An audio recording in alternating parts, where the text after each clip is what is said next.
আল্লাহ এতদিন আপনার হুকুম পালন করি নাই, আল্লাহ শয়তানের ওয়াসওয়াসায় পড়ে করছি গো, আপনি মাফ করে দেন।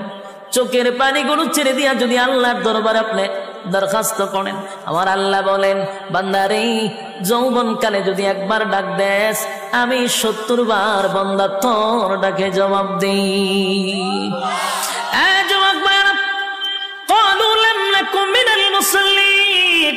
যারা দুনিয়ার জমিনে মুসল্লি ছিল না তারাই তো জাহান্নামী, এক নম্বরে জাহান্নামে যাওয়ার কারণ।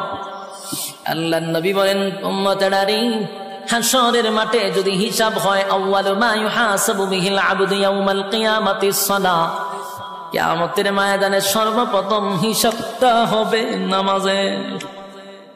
বলুন কিসের? ১ নম্বর হিসাব হবে নামাজ। অথচ আমাদের সমাজের মানুষ নামাজটাকে বড় অবহেলা করে, নামাজ পড়ে না, হেলায় আর কেলায়। জিগাইল হুজুর আমার ফ্যান বালা না, কি ফ্যান বালা, হুজুর আমার সময় নাই, আমি খুব ব্যস্ত।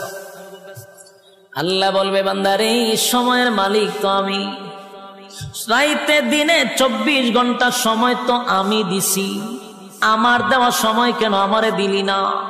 মন গড়া জিন্দিগি কেন চানাইলি?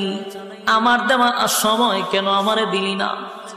ইমাম সাহেব মাদ্রাসার মুহতামিম যদি বলে আসেন না নামাজে যাই, উত্তর দেয় হুজুর সময় নাই।